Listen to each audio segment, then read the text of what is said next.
FightSaga.com and Halftime Pizza proudly present War a Week Radio Chats with ring announcer and commentator Joseph Herron. Guys, welcome.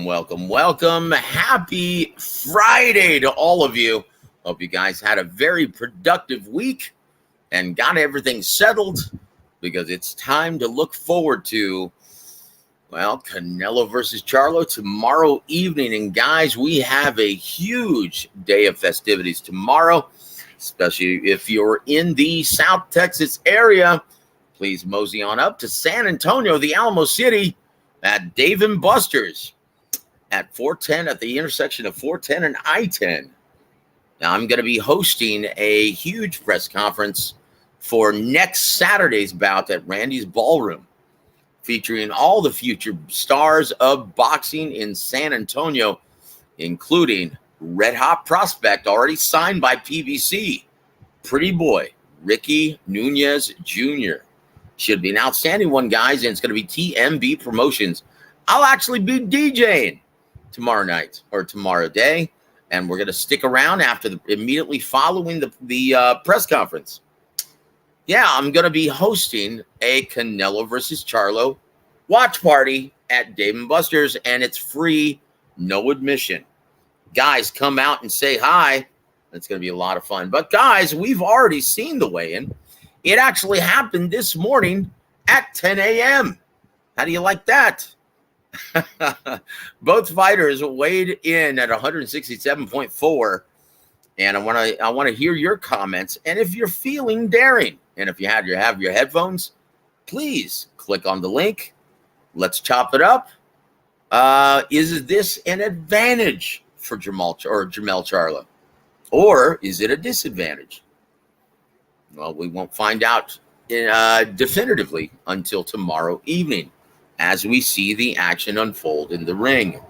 But guys, wow, I didn't think the day of the weigh-in that anything. Let's see. Here's my brother, Peter. Afternoon, Joseph. Charlo weighed in at 167? Yes, 167.4, the exact same weight as Canelo Alvarez. And once again, both. That's what they get when they actually weigh in at 10 a.m. in the morning, right? Yeah, almost. Geez, man, that's wow. Yeah, 40 hours. That is crazy. Is that unfair? Who's got the advantage there? Do you think Jermell should have come in a little bit lighter? Let's see. Well, Boxing Gems. Hey, brother, click the link if you have your headphones on. Join me, man. We'll chop it up. And once again, guys, if you haven't already, please go subscribe to my brother Boxing Gems. He does a great job. And I love the one that you recently did with Tim Bradley. Beautiful. Very good work. Very good work. Also, huge shout out to my brother Bruce Gas, Boxing Jazz and more. Guys, if you haven't already, our resident historian on YouTube, my brother Bruce, go check out. He always does great work, always great observations, great boxing historian, always a lot of fun to chop it up with Bruce. And also my brother from down under, no, not Australia, immediately underneath North America, my brother Andre Rodriguez. Welcome to the show, sir. Good evening to you. I tell you what, guys, this is going to be really interesting. And quite honestly, can you tell I'm actually getting ready for doing the ring announcing tomorrow? I'm doing the lower timbre of my voice. Not quite Pat Summerall, but almost. Anyway, I'm going to be DJing, and it's going to be a lot of fun. I really hope everyone from the San Antonio area, we pack the house and have a fun time, have a party. But guys, what I'm a little intrigued by, it was just announced today, right? It was just announced today that it's official. And now, once again, they don't have the date. They do have the venue, and they do have both fighters, John Hancock on the dotted line. And that's Tyson Fury versus Alexander Usyk. And I tell you what, some of these guys who were rolling with this narrative that Fury was never going to fight Alexander Usyk, and they said he was ducking him. And once again, guys, look, within this business, everyone understands that ducking is indeed a fan-driven concept that genuinely doesn't exist within this business. Hold on, Gems. Yeah, right. I need to see some ring walks. Look, with as much bread as my brother Javen Sugar Hill Stewart said that they're paying both men, well, you're going to see them sprint to the ring, my friend, because they're making a small fortune. And once again, it's not Skills Challenge. That is defunct. And once again, it was proven by Eddie Hearn, basically, well, reporting the sad news, because I really wanted to see this fight as well, that Skills Challenge will not be funding the now defunct Anthony Joshua versus Deontay Wilder pipe dream, right? So, well, let's hope they get that done. But I can guarantee you this, just as our prognostications have been pretty accurate regarding the business. Guys, whenever you dangle that imaginary financial carrot, $40-50 million a piece in front of a fighter's face, good luck convincing them to take on the same grueling matchup, the same grueling 6 to 8 week camp for $25 million less. Good luck. Fighters, they do not want to hear less. Just ask Andy Ruiz. They're only interested in a higher number than that. That's just the way prize fighters are. It's been that way since the beginning of time. It'll be that way since, well, when I'm long gone, right? That's just the way it is, guys. What I'm really intrigued, though, is it's funny. Since that news broke and they announced it today, that's been trending. Fury Usyk has pretty much, well, broken the internet. And Canelo versus Charlo, the weigh-in has taken a back seat. Now, there's a healthy crowd out there, but I've been told from several people who also contribute and manage and run periodicals, YouTube channels as well. It is to me that Canelo articles for this fight, they're not spiking. They're not enjoying the kind of numbers that they usually do surrounding a Canelo fight. Is it the matchup? Is it from diminished satisfaction? Seeing the Canelo boy slip a bit? And is he in fact slipping? Well, yep. Yeah. There wasn't a whole lot of buzz for Canelo Charlo. No, sir. No, sir. And Andre says, it's a lot of cash. For that amount, you put Godzilla in the ring, and the prize fighter who lives closest to me would accept it. Yes, sir. You've got the right idea. It's a great amount of cash, according to Aram. Yes, sir. For the two combined fights, I think it's, and once again, I want to say he's making $50 million, Rock, from what I've been told for the Ngannou fight. And once again, contingent on how well the pay-per-view performs. He could make more. I doubt it, though. I doubt it. It depends on how many idiotic UFC fans are willing to believe the hype that Mike Tyson in the corner of Francis Ngannou is going to make a bit of difference. Yeah, see, Boxing Gem has the beat. My video isn't blowing up. Neither is anyone else's. Exactly. That's what I'm saying. In the economic world, it's known as diminished satisfaction, where the theory is, like, say you have, well, 3 cheeseburgers in front of you. If you're hungry, yeah, that first cheeseburger is gonna go down very quickly, and it's gonna be very satisfying. By the second, it's still good. By the third one, yeah, not so much.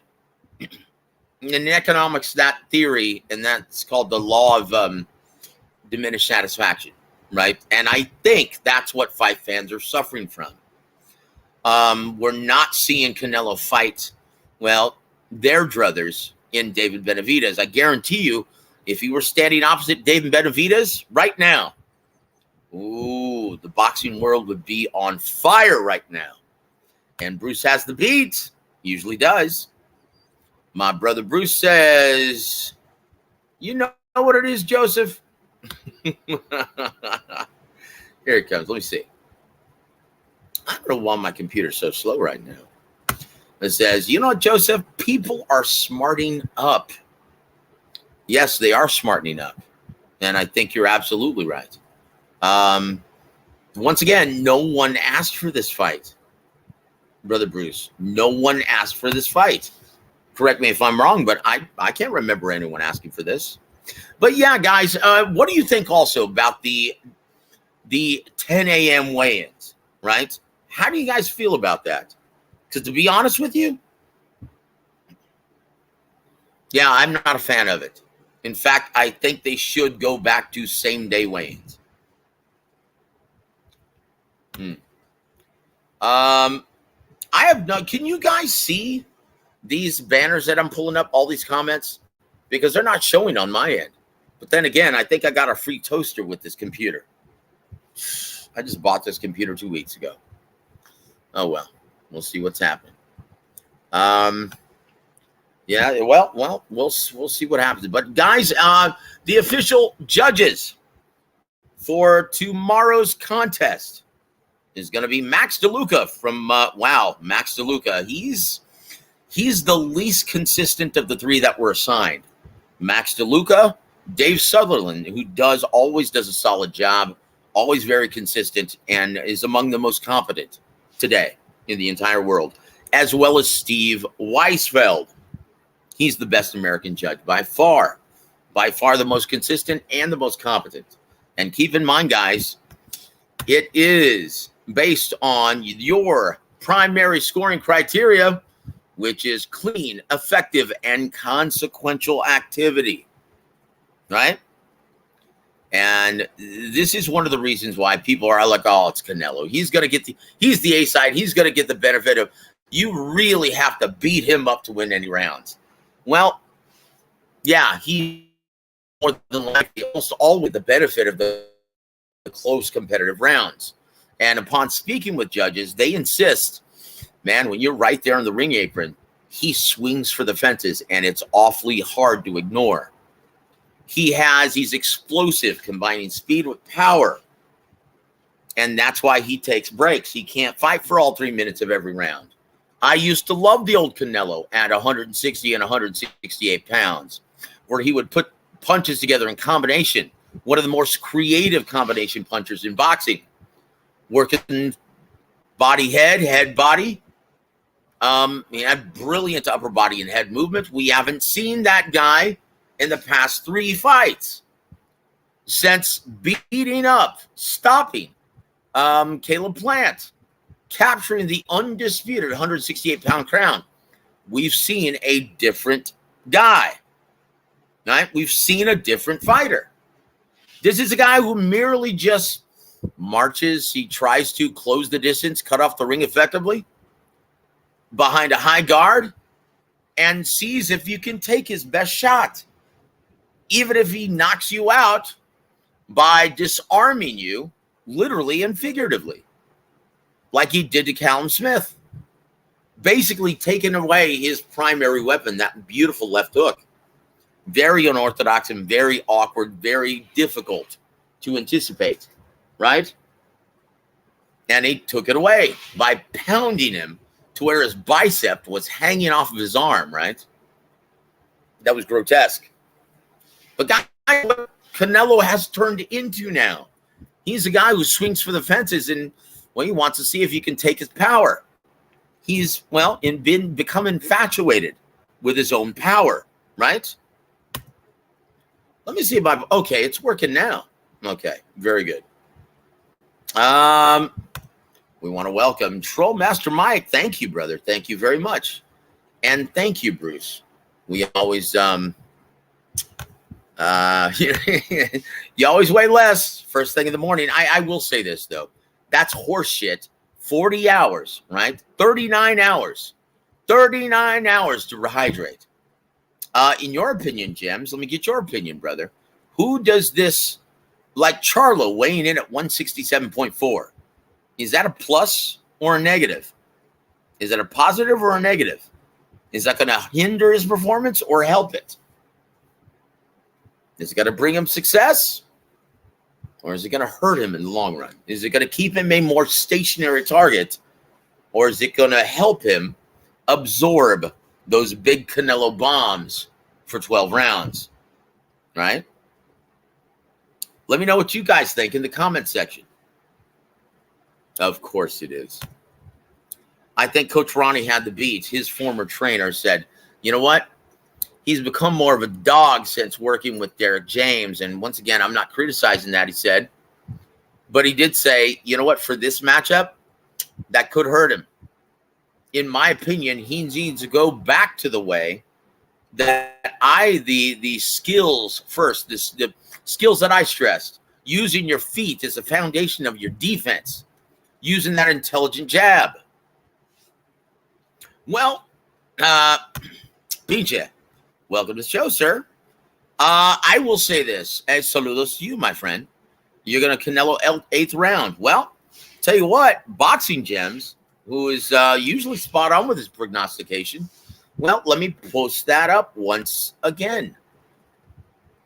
And I'll tell you what my sexy pick is. I've already mentioned it a couple times. I mentioned it on G Funky's channel.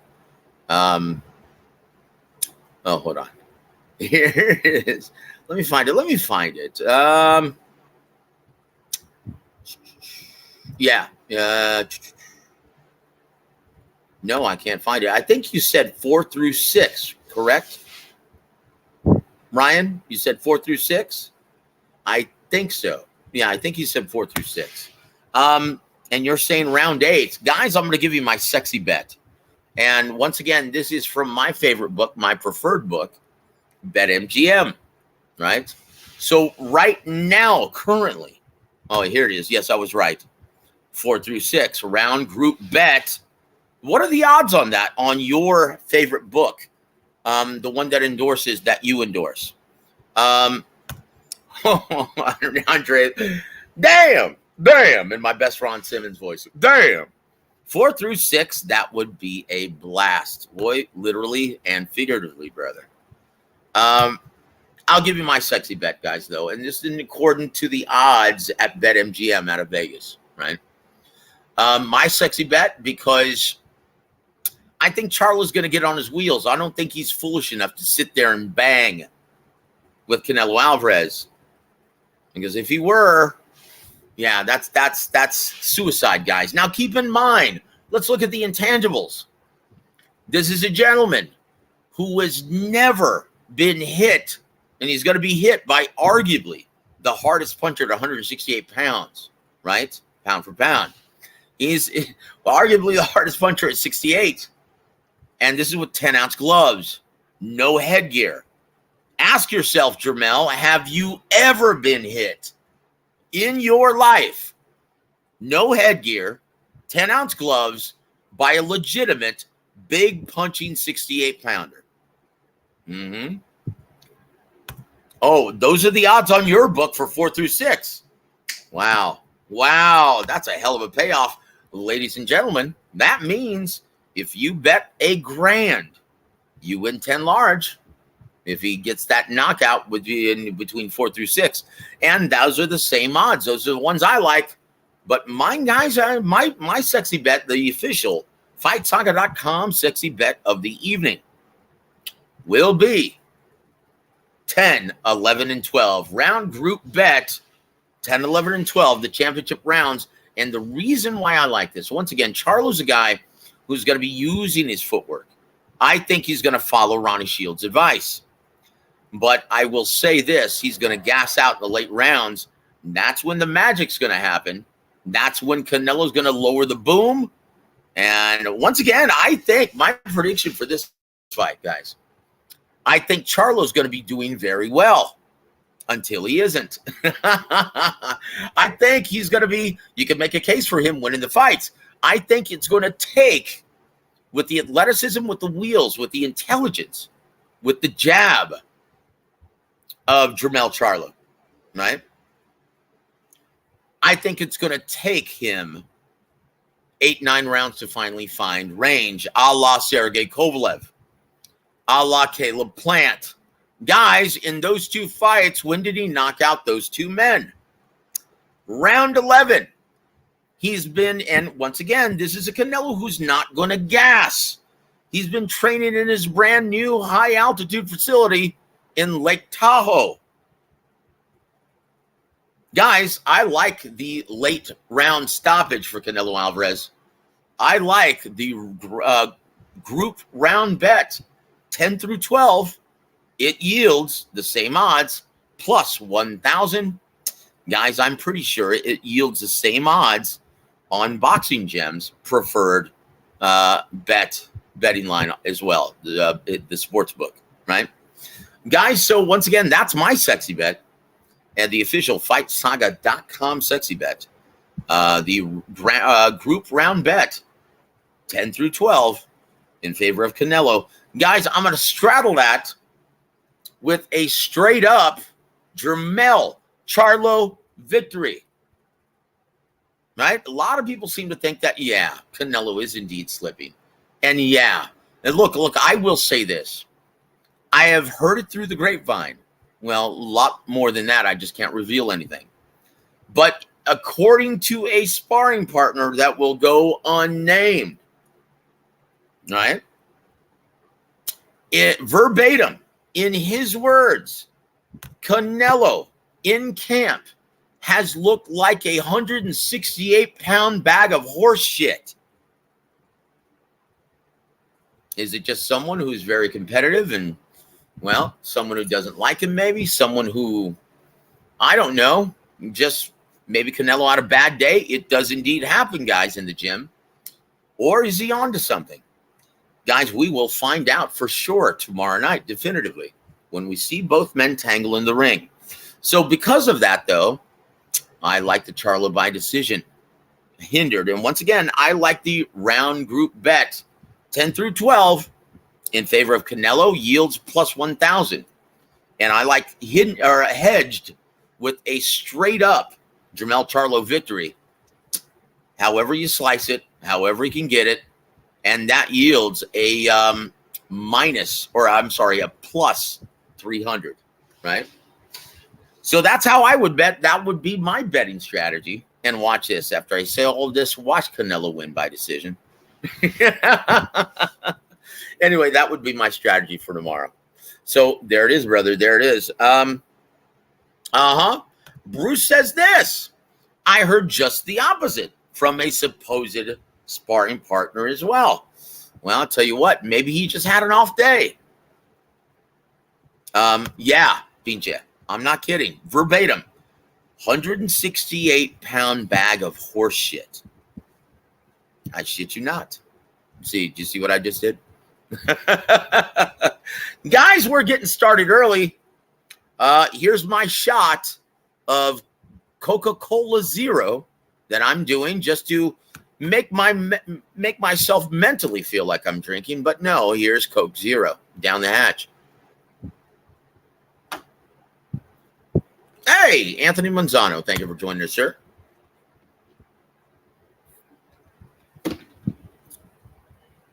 Who do you like, Anthony?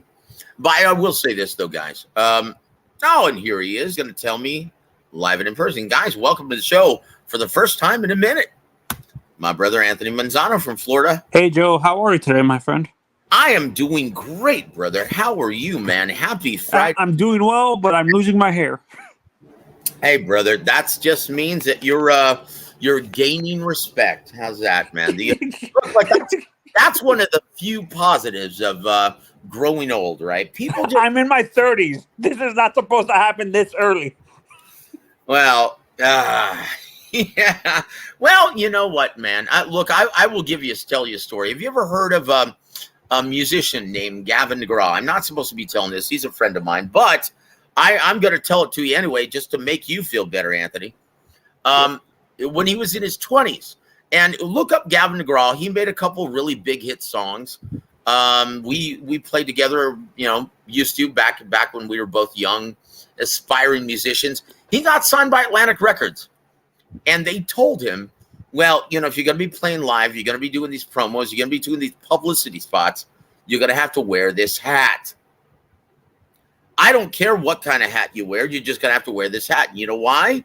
In his 20s, he was already suffering from premature baldness. And he was in his 20s. So don't feel bad, my friend. It happens to all of us. Well, not to me, because I'm puro Mexicano and I'm half Indian, right? So I've got hair down to the middle of my back, and I will never be bald. Praise Jesus. Yeah, you're lucky. No. Well, let's get back to the task at hand. Well, let me ask you something, my friend. And we're going to talk all about, like, we've got 30 minutes left. We're going to talk about everything. And guys, we're not even watching the weigh-in. We're going to talk about all these fights on the undercard, right? But I will say this, if you're just joining us now, the official weigh-in happened this morning at 10 a.m., 167.4 pounds. Both fighters on the dot, right? Well, that's rare. Well, what do you think? Is that a plus or a minus for Jermell Charlo? Honestly, I'm in the middle. I don't think it matters. Really? You don't think it matters, huh? Yeah. Yeah, No, you think... but what I'm gonna say is, what I want to see is how adding this weight is gonna affect his athleticism. Though, that's the one issue. Well, that's it. So once again, you like the theory that, and once again, I understand why you wanted to put on the extra weight. One, he's a naturally big guy, but he wants to be able to absorb those big Canelo bombs a little bit more proficiently, right? Mm-hmm. But yeah, you're right. He's going to feel that extra weight in the mid to late rounds. And that's why I like the Canelo stoppage late. That's why I love that group round bet 10 through 12. Guys, don't say I didn't warn you. See, I'm a Canelo fan. I want to bet what I want to choose Canelo with my heart, but realistically, I have it split decision Charlo. No kidding. Split decision Charlo. Well, I tell you what, I will say this. Once again, to each his own. Perhaps you're right. But I will say this. You will never catch me betting against James Gogi ever, ever, ever again. And Anthony, for tomorrow's fight, you're betting against the boxing savant, James Gogi. James Gogi likes a big Canelo victory. Yeah. Yeah. No, and for me, the reason why I'm saying Charlo is because he has less wear and tear compared to Canelo. Canelo has been fighting since he's 15 years old professionally. So, and we don't even know how early he even started professionally in Mexico, realistically, because when you're in Mexico, do they even have an age limit for people to turn professional? Turn pro? Yeah, 15. Okay, I thought he started professional like at 14 or like it's not no. He started at 15. The reason why I asked that is because I watch pro wrestling and Rey Mysterio tells a story that he started professionally wrestling at 12 or 13 years old and stuff. So I thought boxing works the same way. No. It's 15. Yeah, the youngest you can turn pro in Mexico for boxing, anyway, is 15 years of age. Yep. And so Boxing Gems says Canelo losing a split decision in Vegas. Nah. Yeah. Am I having too much faith in the judges? Is that why? No. That's not it. That's not it. But think about this, brother. Against Dimitri Bivol, right? A gentleman, he was moving up in weight to fight, a naturally bigger guy, right? Yeah. Okay. And he dominated. Bivol dominated Canelo Alvarez. Hey, what were the scores? 7-5, all the way around. So wow, that's just one biscuit short of a shot, or a draw. And that was Dimitri Bivol whooping that ass. You mean to tell me you think a gentleman moving up 2 weight divisions is going to win a split decision over the Cinnamon Boy in Vegas? Okay. Now thinking logically, no. Hey, go with your gut, brother. I love your balls, man. There it is, dude. And I ain't no homo, man. Don't let the long hair fool you. I love your guts. I love your spirit. I should have said it like that, right? Yeah. Monzano is MOB. Of course, he's supporting. I don't know what that means, to be honest with you. What does MOB mean?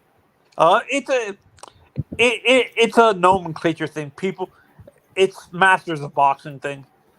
Oh, what does that? Well, what does that mean to me? What's Masters of? Okay. Anyway, Boxing Gems. Pause. And if you're just tuning in now, don't adjust your TV sets. Redskins 25, Cowboys 3. Yeah, and I have a question. Do we know who the judges for this fight is? Yes, sir. We found out a month ago, brother. I'll tell you who the referee is, too. It's going to be referee Harvey Dock from New York. And the 3 kings at ringside will be Max DeLuca. There is your wild card right there. If you see a deviant card, mark my words, gentlemen, it's going to be turned in by Max DeLuca. Because David Sutherland and Steve Weisfeld are 2 of the best in the world right now. They're the 2 most competent and consistent in boxing currently. You know who I thought was Joe? One of the judges that I thought was going to be, because she constantly judges Canelo's fights, is Adelaide Bird. I thought she was going to be one of the judges for this fight. Well, I tell you what. This is fun. If you Mexican, then you can't be a rainbow, my brother Joseph. Well, you know what? You can just ask my girlfriend. And I have a date with her this. I have a date with her this evening, and she's beautiful, man. And she is. Look, I'm proud to say this. She's 2 years older than I am. She's 57, and she looks 37. Woo! In my best flair. Joe, you learned a long time ago. Happy wife, happy life. Well, I tell you what, brother. She makes me happy. I make her. She thinks I make her happy. And yeah, man. I tell you what. Here's the key. Right in happiness. Between a man and a woman. You have to understand. Guys. Friendship, intimate friendship. She feels like she can tell me anything, and I will listen, and I will be sympathetic, and I won't judge. And that's the key to our relationship. That's the key to our happiness. And well, look. Oh, Joe, you cut off. Hello? It's just me now. I don't know what to do.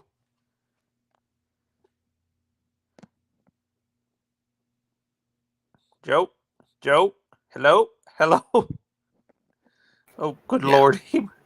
Yeah. You there? And there it is. Yeah, yes. Can you hear me now? Can you hear me? I got scared. I thought you left. You dropped off for a second and left me in charge of your show. I'm sorry. I'm sorry. Don't say that. Come on, brother. You do a great job. But no. Yes, Andre, you have that right. Harvey Dock was the ref in Bud versus Errol, and I thought he did a superb job then as well. Harvey, one of the more consistent referees in terms of not stepping in? Yes, I think he does a great job. He doesn't wait too long to where a guy takes a serious, but he's there when there's high stakes on the line, right? He gives both fighters every benefit of the doubt until he just can't any longer. Once again, yeah, I think he's also. I think Harvey is also refereeing the Ramos versus Lubin fight too, isn't he? I don't think so. No, that's a co-main event. So more than likely, very seldom, because look, being the third man in the ring is a very, very physical job. If you notice, and once again, a great referee is one that you don't notice until it's time for stoppage, right? A terrible ref is one who always wants to be the star. right? This is a red flag, guys. Whenever you hear a referee have a what is it? A catchphrase? Oh, dude, turn and run. Turn and run. I'm fair, but I'm firm. Kiss my ass, Joe Cortez. What I say, you must obey. Really? How about stop clinching, you cocksucker? Chingo. Yeah. Wait, who was that? That was Kenny Bayless. Oh, yeah. Kenny. Oh, Jesus. What I say, you must obey. Kiss my ass, Kenny. Did Mills Lane have a catchphrase? Yeah, but look, Mills Lane was an old school badass. If you were clinching too much, he would slap your damn glove. He would slap your arm and say, quit holding, quit holding, quit holding, or am I going to deduct a point? And he would say also, yeah, let's get it on. He would encourage fighters in the pocket to police themselves. Fight out of it. Fight out of it. Come on, let's work. Fight out of it. He would tell guys and encourage, hey, this isn't a fucking square dance. Quit holding. He would slap their fucking glove away. Those are the kind of refs we need in boxing, because excessive clinching is dog shit. Once again, guys, excessive holding, excessive clinching. There's nothing worse for the fans than excessive clinching. Go try to watch the unwatchable 3 fights between Evander Holyfield and John Ruiz. I dare you. I dare you. I double dare you. Go try to watch Luis Pabon's masterpiece in Russia between Alexander Povetkin and Vladimir Klitschko. Go try and watch that WrestleMania 37. Right? Go try to watch it. I hope Harvey Doc is the referee for that fight versus with Usyk and Tyson Fury. Look, Harvey Doc, look, Tyson Fury and Alexander Usyk, you're not going to have to worry about it. I don't think so anyway. Why?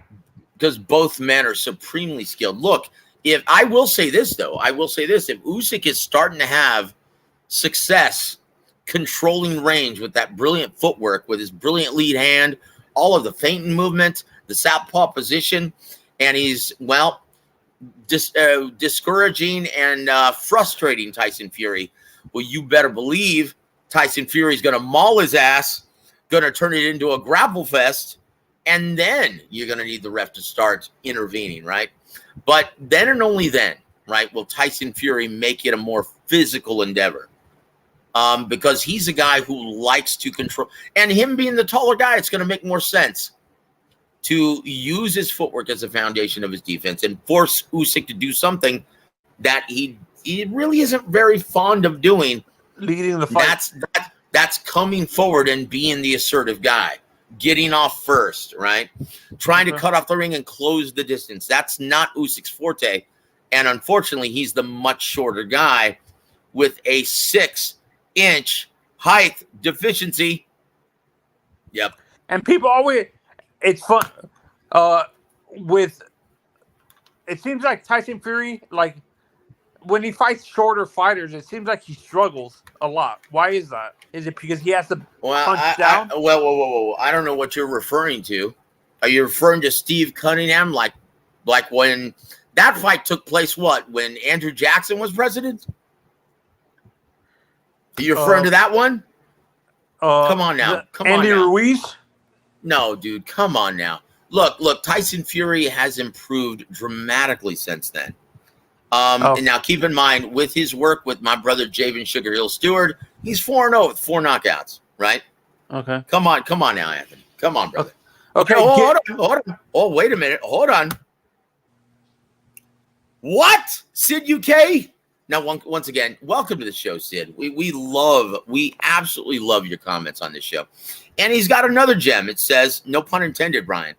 He's got another gem. It says, imagine if Dan Raphael was a referee. Ring would turn tiny instantly, and the boxers would be squashed. Dude, it'd look like a black hole. You'd see Dan Raphael in the middle of it, and both fighters, they would look like Quint on Jaws, right? Robert Shaw, Yeah. You remember when Jaws is eating the ship and he's got that mouth open and Quint is moving his legs, trying to do his best to stay out of the mouth of Jaws? That's how the ring would look with both fighters in opposite corners looking like Quint. And there's Dan Raphael with his plate out as he was in line at the buffet at Golden Corral. Let me tell you something. You guys don't know shit. I would be a great ref. Well, shut up, man. Dan Raphael, you would have to have a 30 by 30 ring to even see both both fighters, both combatants. Kiss my ass, Dan Raphael. Hey, Joe, I have a question. You brought up Yes, the sir. ring. Do rings ever get that big in boxing, like 20 by 20 or 30 by 30, or that's rare? No, sir. No, sir. The biggest ring in Nevada, the largest ring you can have in Nevada is 22 by 22. The smallest ring you can have in Nevada is 17 by 17. No, I'm talking about in Texas. In Texas? No, I'm going to bring that up. In Texas? Oh, guys, go watch. And Emmanuel was pissed. We show up, right, at the Sun Bowl in El Paso. It's the day of Andy Lee versus Julio Cesar Chavez, Mijo Jr., right? And Emmanuel's so pumped up. He thinks this is going to be the coronation of his latest champion, a gentleman who he loved like a son, a gentleman who lived with him. And, yeah, he really he was confident. He would have bet his house that Andy Lee was going to become champion that night. But then we fly in, we go to the Sun Bowl, and guess what? He sees a shoebox in the middle of the stadium. The smallest acceptable ring to the Texas State Athletic Commission, 15 by 15. Guys, go watch that fight again. 15 by 15, by far the smallest ring I've ever witnessed for a championship fight. And that was ultimately his undoing. Chavez, as soon as he found range, as soon as he was able to cut off the ring and close the distance, it was over. Andy Lee could not get out of the way. And he got knocked out. Once again, Andy Lee, boy, he was gifted with those heavy hands. Very quick, very athletic. But, he was the Erickson. He was a more movement. He was a. Well, no, listen, Anthony. He was the Erickson Lubin of the middleweight division, right? Is that a bad thing? Well, we'll find out tomorrow, brother. Let's start talking about the undercard now with 15 minutes left on the show. Okay. I'll tell you what, we've got a great one, guys, in the co-main event, or will it be? Will it play out that way? Guys, Jesus Ramos Jr., and if you haven't already, guys, please go check out on Jesus Ramos Jr.'s official YouTube page. We just shot and put together a documentary for him. And yours truly is doing the narration. Now, check it out. I'm doing my best impression of Liev Schreiber, who does the voice of HBO Sports, right? Go check it out and let me know what you think. But, guys, he's going to be taking on by far his toughest test to date. At least that's what people say. Will it play out that way? We don't know. But it's going to be Erickson Lubin. Now, first of all, before I give everyone my thoughts, what are your thoughts on this brilliant matchup, Anthony? Oh God. Honestly, he's gonna do the same thing he did to Joey Spencer. You whoop that ass? Yup. I give Erickson that he has the experience, but I don't. He's very gas tank is suspect. You can't. Ramos is like a David Benavidez. You can't tire out as the fight goes on. No matter how much you beat down, it seems like a guy like Erickson, a guy like Jesus has like a second gear later on in the fight. You can't tire out with him. Like he has that weird gas, that crazy gas. Look. That's not what I'm most concerned with, Anthony. Now think about this, brother. Don Chargan once taught me, right? And I'm going to tell you guys a story. Don Chargan, he was a senior advisor to Golden Boy Promotions when they first started, if you didn't know, and that's how I got to know all these fighters. And I used to do a lot of publicist work and put out press releases for GBP and all their fighters and that sort of thing. And that's kind of how I got my foot in this business, right? And so there was a fight on HBO. It was supposed to be the coming out party and the coronation of the newest champion and, well, possibly the next golden boy of boxing. And that was Victor Ortiz versus Marcos Maidana at 140 pounds for the IBF Junior Welterweight Championship, right? I remember that fight. Yeah, and Don Chargan was like, wow, Victor Ortiz, and you guys are excited about this kid, huh? Oh, yeah, he looks great. He knocked out Carlos Mauza in one round. He's a converted southpaw just like me. Oscar was telling him, this kid is special, I'm telling you. And he's got $1 million smile, great personality. He's going to be a star. And Don said this one thing. Can he take a punch? How's his chin? And Richard Schaefer intervened and said, well, we don't know, Don. We haven't seen it. And he goes, oh, well, you know what? Don't get too high on a prospect. It's always a rule. Don't get too high on a prospect until you see how well he can take a good shot from a world-class puncher. Oh, well, I don't think we have to worry about in this fight, Don. And so round one begins. Victor Ortiz floors Marcos Maidana in the first round with a straight left hand. He gets up. He's a little buzzed. And Victor Ortiz thinks he's going to finish him off, right? And what happens? He Maidana tries to move in.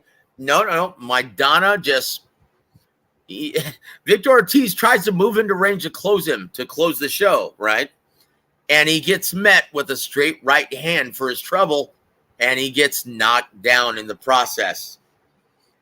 And let me just tell you, we found out that, yeah, he turned into Humpty Dumpty that night. All the king's horses, all the king's men couldn't put poor Victor back together again. Will we see that this Saturday night with Jesus Ramos Jr.? I don't think so. Really? Lubin doesn't have that. He doesn't have Maidana power. You don't think so? He has the athleticism. Really. He has greater athleticism. He's got, and once again, he's a very skilled fighter. Now, yeah, his chin is glass, but he can crack.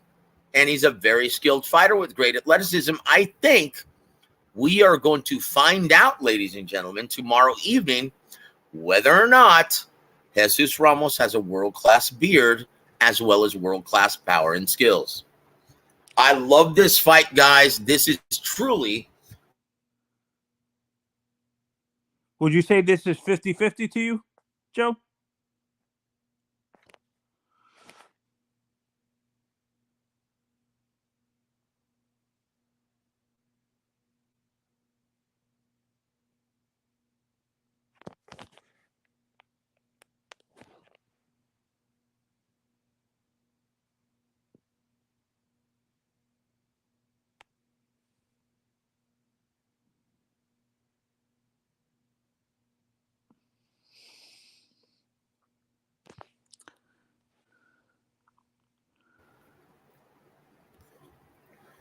Anthony, can you hear me now, brother? Yeah, no, you cut off. What were you saying? Sorry. I'm sorry about that, guys. Look, like I just turned on my hotspot, the same one I'm going to be using to DJ tomorrow during the event, and I'm having to use it right now because I got a free toaster with this computer, and my Wi-Fi sucks ass.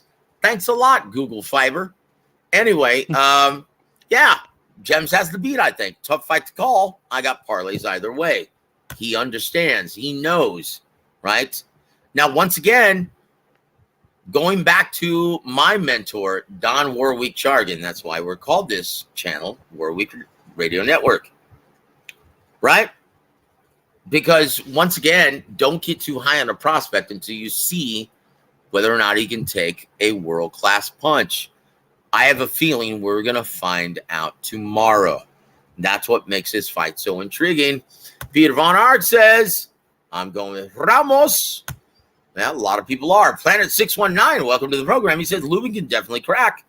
Can't base punches for shite, but he can crack. Yep, that's it. G Funky, welcome to the program, guys. And if you haven't already, please go subscribe to my brother, G Funky Boxing. And he's down at the 25. Yep, that's it. And he might be Who down. are you imitating when you do that? You don't. Have you ever watched? You're in your mid-30s? You said. Yeah, I'm 33. So you're probably a kid when Pat Summerall and John Madden were calling the biggest games in the NFL, right? I was like, no, when Pat Summerall and John Madden were like, by the time I started watching football, they were already retired. So here it is, Plant 619. I was wondering what that was. I was just evade. That makes a lot more sense. Can't evade punches for shite, but he can crack. Yeah, it makes a lot more sense. Thank you for the correction, my friend. So once again, that's my Pat Summerall impression, right? Emmett Smith rumbles down to the 25. Yeah, you just follow Larry Allen, and boom. Just rumbles down, and it almost seems to just fall for a good 8-9 yards. Thanks, John. We're getting into fall and winter. This is like great hitting weather. And let me tell you something. I think Jesus Ramos. I think he's something special, just like Brett Favre. He's something special. So yeah, that's Summerall Madden. I miss those guys. The games always felt bigger when they were making the call. Hold on. Now who do we have? Who do we have now? Al Michaels. Oh, shit. Do you believe in miracles? Yes. Come on, dude. I'll take Pat Summerall any day of the week, brother. You've been working on that boob. Yep. I've been working on both. I have a question for you. Were you too young to see a prime Howard Cosell when he was? My gosh! I was watching the game that sealed his fate and got him fired by ABC. And I'm not going to repeat it, but I thought it was horseshit. Everyone who had been watching Howard for a decade. All throughout the 70s, all throughout Monday Night Football. Everyone knew that Howard Cosell didn't have a racist bone in his body. He was just a smart ass and a cynic, right? And that's why we watched. That's why we loved Howard Cosell. But he actually called who was the fastest guy? If you can, it was a Redskins game, right? And it was the fastest man in the NFL at the time. He was a safety, I think, or a corner for the Washington Redskins. And he goes, well, look at that little monkey run. Oh, my goodness. He is so speedy fast. I can't believe he caught him. And boom, out go the signals. Darryl Green. Thank you, brother. That's it. Darryl Green. Do you remember that game, Ryan, or are you not as old as I am? Yeah, you're not as old as I am, but you may have seen that game as a child, and that was it. That was the game. Darryl Green, he caught somebody who had beaten him on a route, and he caught him, and he pulled him down before he got in the end zone, and Howard Cosell was in awe. And, well, I'm not going to repeat it.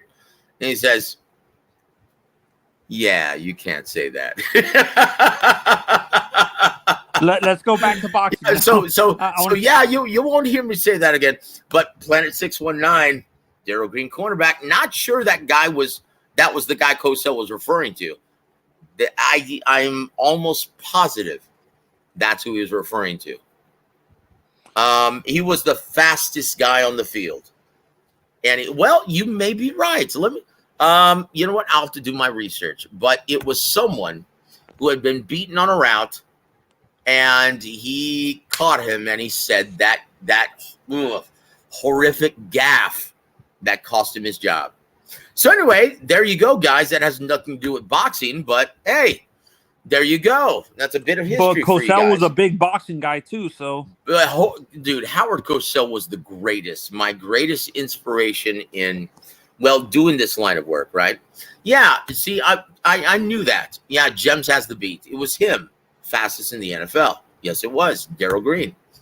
But I will say this though, guys. Going back to boxing, I love this card with the exception of one fight, and I should be a lot more excited about this, but I'll admit it, guys, I'm not. And this is a gentleman who I know very well, and I love him and his family. They're very good people. They're from San Antonio, and I'll do my best, Lupe Contreras, for this, right? Introducing El Azteca, Mario Barrios. Yeah, Mario Barrios versus Yordenis Ugas from Cuba. So you got Mexico versus Cuba, basically. This should be a great matchup. But you know what? I'm sorry, guys, because when you think of, and once again, what really pisses me off and chaps my ass about this, it's for the WBC interim championship at 147 pounds. Now, think about this. This is what pisses me off the most, right? About this matchup. Now, how would either one of these guys fare against Boots Ennis or Amantes Staniones? I'll wait. Get destroyed. I'll wait. Get destroyed. Yeah, I don't think they would even win a round, to be honest. They'd get their asses smoked like a cheap cigar. So Gems has the beat, and this is why they were matched up together, I'm sure. I got Ugas, but I got parlays both ways again. Yeah, look, I can see both men having success. And once again, Don Chargan told us this in Promotions 101. Guys, when you have two limited fighters at the same level, and it's a favorable style matchup, quite often you'll see a great, great fight. Well, I'm hoping that's the case because, quite honestly, I'm just not feeling it. Forgive me for saying that, Mario. And once again, I'm going to see him next Saturday at our event in San Antonio, Texas, at the legendary Randy's Ballroom in San Antonio, Texas. Here's a fun fact, guys.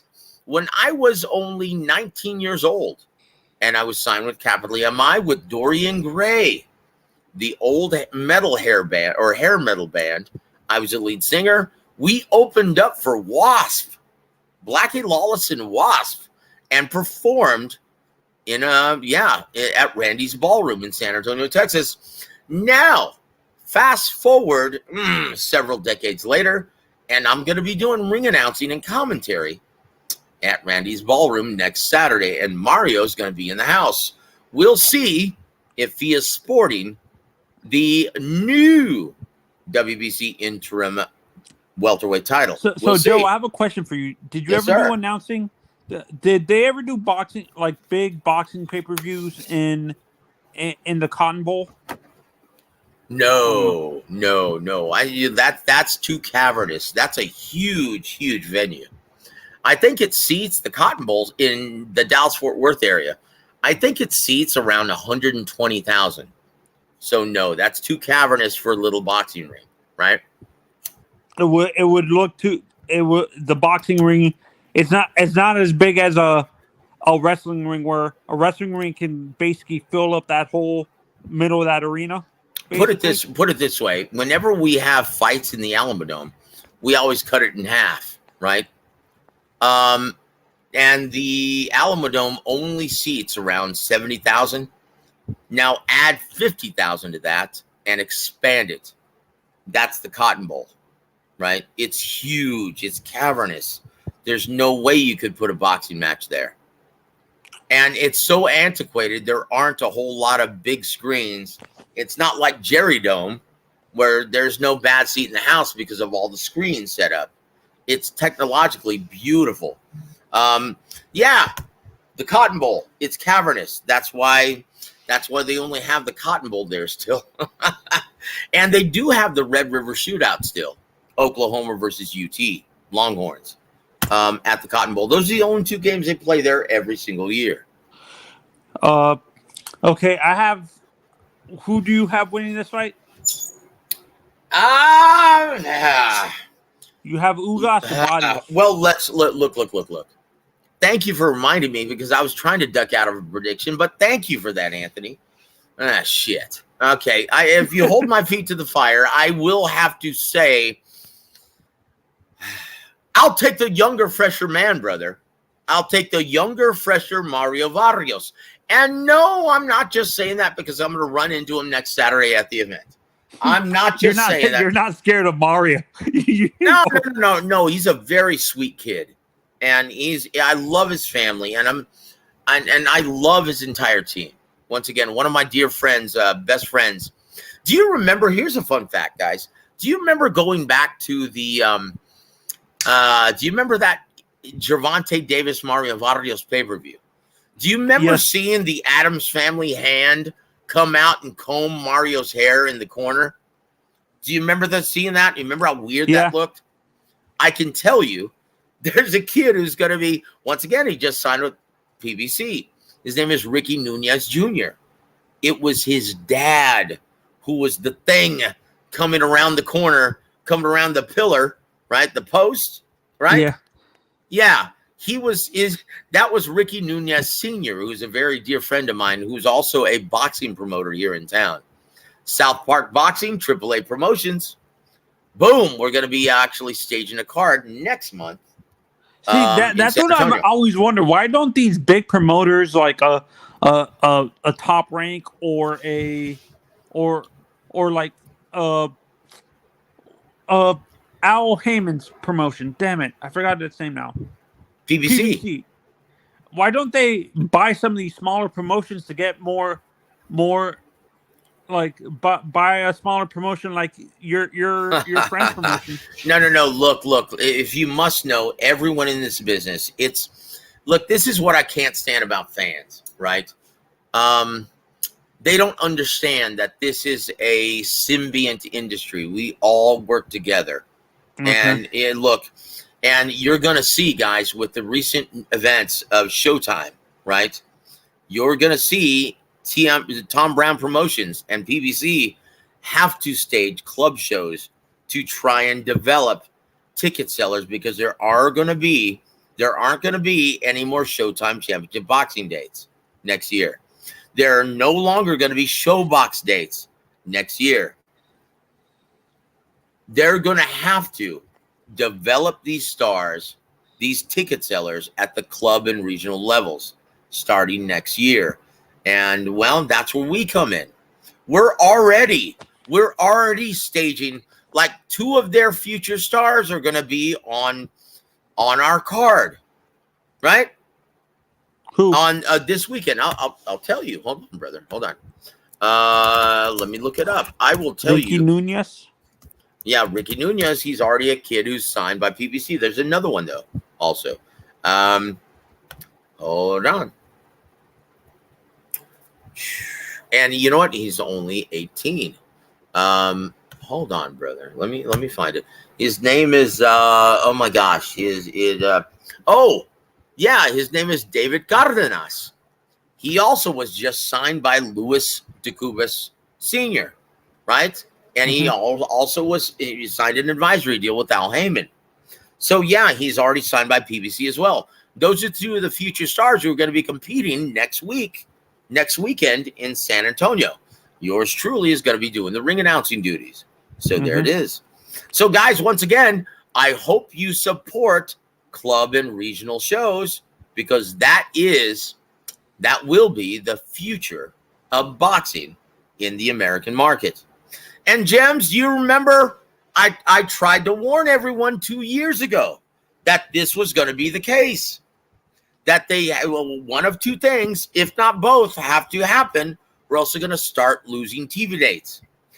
Because once again, no one is looking out for the investment dollar of the network. Right? So once again, I said these 2 things have to happen in order to salvage these network dates. 1, well, guys have to stop stealing the shit. Boxing fans need to stop stealing this shit. And once again, what a lot of lesser channels.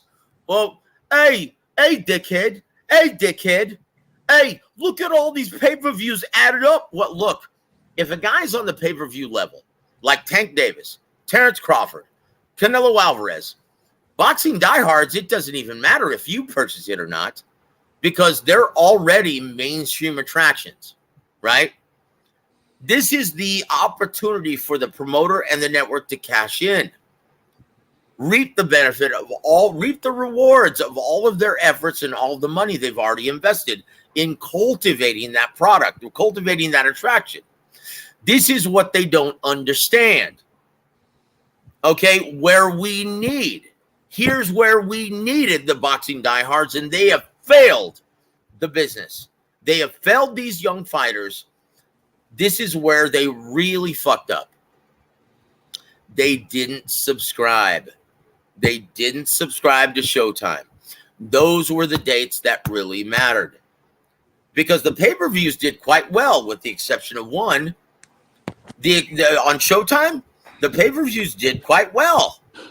The problem is the numbers were abysmal for Showtime Championship Boxing as well as ShowBox. That's where boxing diehards let us down, and that is what lesser channels who have never been in this business or will never be in this business, that's what they don't understand. It's not about the pay-per-views. Guys, the pay-per-views on the Tank, the Crawford, and the Canelo level, that's grits and gravy. They've already done their job. They're just cashing in. Now, the pay-per-views that I can't stand are ones like Haney Prograis, ones like Benavidez Andrade, who's coming up on November 25th in San Antonio, right? Those are the ones that I completely despise. They're terrible for the sport because it's they should be on free TV. No, listen, yes. And the reason why they aren't exclusively, the only reason why they aren't is because it's a product of inflated purses. Now those, boycott the fuck out of those, man. Look, and once again, this is why we're not seeing any more Showtime dates next year, right? Because no one subscribed. Everyone was streaming this shit illegally. Who gives a shit about the pay-per-views? If it's a big star, they're going to be successful with or without your participation. But the diehards, they should have subscribed. They should have tuned into every Showtime Championship broadcast because the mainstream and casuals weren't. I said this, Joe, too. Well, when we were talking about this, I think it was a few months ago. I was on your stream, and I said this. The future of boxing is either Apple, or what is it called? Apple or Amazon partnering up with... Look, you're missing the point, Anthony. You're missing the point unless something changes, right? Unless these assholes quit stealing this shit. And two, and once again, you're not the only culprits. And unless these fighters start understanding the realistic market value, right? And these promoters stop paying out inflated purses like Eddie Hearn, right? Like Al Heyman. Quit doing that Bob shit. Arum. Bob Arum did that with Tyson Fury, but he paid off. He became a big star. He is a huge ticket seller. So that's where it actually paid off. But Terrence Crawford, it eventually paid off, but it took that Spence ass whooping to do it. So once again, that's the product. Now this is why, guys. And once again, this is Promotions 101. If a fighter grows accustomed to making millions for softer touches, how much do you think he's going to demand for the hefty assignments? 8, 10. Like, there's only one reason why we're seeing Haney and Prograis on pay-per-view on DAZN. And Eddie Hearn admitted it. Well, this isn't exactly a pay-per-view fight, but, well, we had no choice because they were approaching an $8 million purse. Holy shit! 2 non-ticket sellers approaching an $8 million purse? I will say this. For that, Haney and Prograis win my kiss my motherfucking ass Joseph Heron award. Kiss my ass. That is terrible for the sport. And guess what that does? It sours the networks. No one's in business to lose money. So Eddie Hearn just sold them a bill of goods. Well, I think it's going to do extremely well. It's our first pay-per-view in North America that doesn't include Canelo Alvarez. I think it's going to be a great fight, and I think it's going to do really well. And he sold that to DAZN. What's going to happen, and how are they going to feel when it tanks and ultimately loses money? They're not going to be too high. They're not going to pay them. Well, no, they have to pay them. But are they going to want to do this moving forward? No. It's terrible for the business, and no one, for some reason, lesser channels, right? Lesser channels. And I'm going to call them out. Ring IQ. He doesn't know shit from Shinola about the business of boxing. He doesn't understand the ripple effect and the consequence of staging this bullshit. Overpaying fighters. Okay, he doesn't understand. Well, let me tell you something. Progress and Haney, that's a cracker of a fight. Kiss my ass, Eddie. Kiss my motherfucking ass, Eddie. See, Joe, and I said this, and people hated me for calling Eddie out on this bullshit. I said he's trying to live off his father's freaking legacy and not building his own. Like, look. I will say this, and you're right. Look, I will say this though, Anthony. Eddie Hearn is great in the UK. He understands the market, and he's really, really good. And his track record proves it. He's really good at building attractions in the UK. But in America, this is the guy. This is the guy who paid Danny Jacobs $7 million to fight Julio Cesar Chavez Mijo.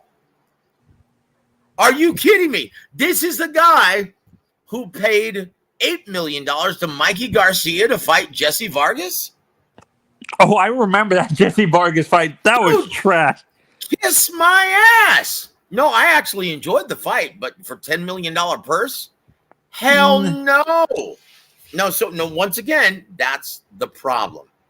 That's the problem, guys. And that's what these ass clowns who will fight to the death to defend this kind of bullshit, that's what they don't understand. It's crippling the sport. And what's the end result? Well, we're seeing it now. And we're definitely going to be seeing it in 2024. No more TV dates. Joe, it's crazy. I watched an interview recently. This was before, I think he did one last interview before he passed away. And Don Targan warned everybody about this. Yep. And yeah, I was more than likely, I'm the one who conducted that interview. Oh, I heard your voice in the background. That's crazy. You should say that. I think it was you doing the interview, right? Yeah. Don't rub it in. I probably sounded a hell of a lot younger back then too. But you sound the same. You sound the same. Oh, thank you, man. I definitely don't look the same. All my gray hair proves it. Yeah, but guys, it's about that time. And once again, we did forget to mention the 2 undercard fights below. Yeah, but you know what, guys? I'm already past time. Those are the 3 to look for. Those are the 3 most competitive fights of the evening. What do you think, guys? Who's going to come out victorious? Do you think the 167.4, do you think that's going to hinder Jermell Charlo's chances of winning? Or do you think that's going to help them? It is a little bit. Because even though I say it's a split decision win for Charlo, I still think it's going to slow him down because adding that weight, I think it might be a mistake because he started at 147. Like, people forget, Charlo wasn't always a 154. He started at like 135. No. Charlo's always been a junior middleweight. Oh, always. Yep. In his pro debut, and once again, I was there, McMahon. I saw it with my own 2 eyes. Charlo made his pro debut with Golden Boy Promotions at 154 pounds. I can't believe you just did a Jesse Ventura right there. Good Lord. You got it, man. Very good. Thank you, my friend. I appreciate that. And I tell you what, though, your parting shots, Anthony, because I do have to make plans for a beautiful woman in about an hour. Okay, my parting shots. I'm gonna say that I see what you're saying with the fight with Jesus Ramos. He needs to get a chin, but No. I'm not saying that. We just don't know. He could have an iron beard, right? We just don't know. yeah, but He's never been properly tested. Is he going to be Vitaly Klitschko or is he going to be Vladimir Klitschko? We just haven't seen it. Who had the better chin, Vitaly or Vladimir? Come on now. Come on. Dr. Iron Fist should have been dubbed Dr. Iron Chin, right? And that was Vitaly. Like the sledgehammer, right? Vladimir, boy, they should have called him glass chin, crystal chin. No, I agree with you. We don't know what it is, but to me, Lubin, right? He's facing Lubin, Erickson Lubin. Yep. Lubin has got gas tank issues. No. He's got crystal chin issues. Yeah. China that's chin. what I'm saying. I think Jesus Ramos. I'm not saying he's gonna walk through Lubin's shots. He's gonna be tested, but I feel that the when Lubin gets hit by, that's where I see the issue. When Erickson gets hit by Jesus is gonna be the issue. Well, we'll see. We'll find out definitively tomorrow, guys. And once again, if you're in the San Antonio or South Texas area, please come and say hi, guys. I'm going to be hosting the festivities all night long, and I will be DJing. And so I'll play your favorite song if you're nice. How do you like that? And I think Planet 619, once again, has the beat. Charlo would have been better off coming in at 162, 163. The extra pounds may take away his stamina advantage. That's why, guys. That's why, guys, my sexy bet, the FightSaga.com Sexy Bet of the Night, is a group round bet, 10 through 12, in favor of Canelo, and that yields a payday of plus 1,000. I'm going to be wagering $1,000 tomorrow night, and I'm going to come away with, I'm sure of it, I'm going to come away with 10 large. Hallelujah. Holy crap. Yep, and I hope so, because I'm going to buy my girl a brand new, well, new to her, a new used car, because her car just went out on her today. So Thanks there for it having is. me on the show, Joe. Come on, Canelo, 10, 11, and 12. No, I'm just kidding, guys. May the best man win. And once again, guys, get up for this event. Get up for it. This is a great card from top to bottom. And once again, I know no one really asked for this fight, but this is a great fight card. Guys, go out and enjoy your favorite pastime. Enjoy your beloved boxing. Unlike those other shit channels out there on the YouTube poison platform, whatever they call it, poison community. Guys, we don't discriminate here. Support Joe, what's scary for me, I can't afford it. Support every platform, guys. Support every platform. Because, guys, the other networks that are seeing this, that they're watching this happen to Showtime, they're not uninterested bystanders.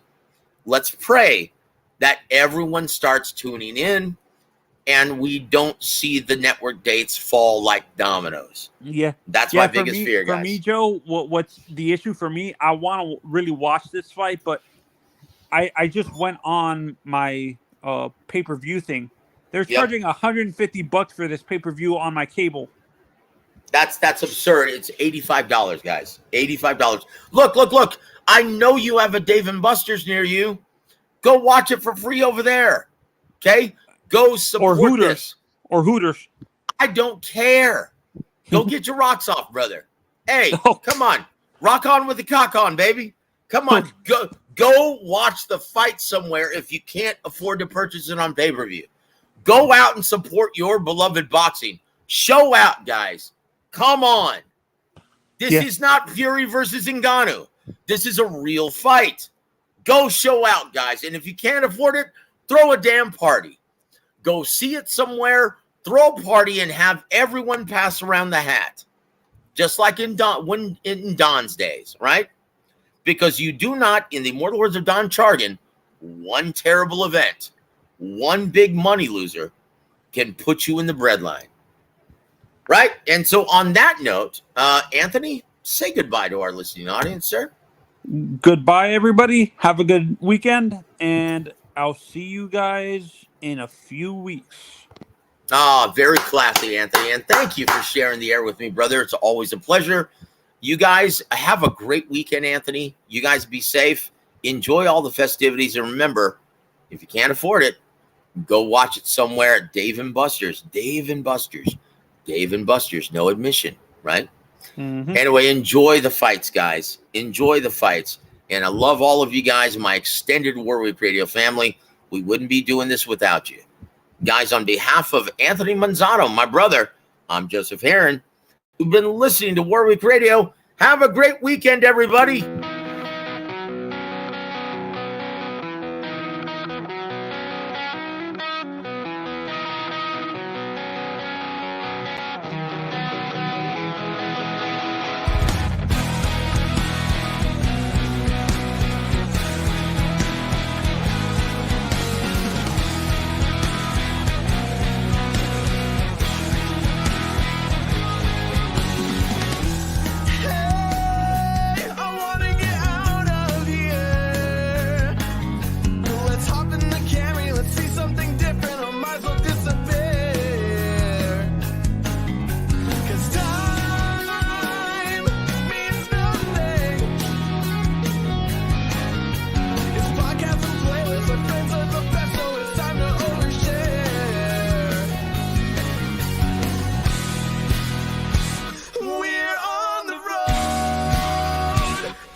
FightSaga.com and Halftime Pizza proudly present War a Week Radio Chats with ring announcer and commentator Joseph Heron.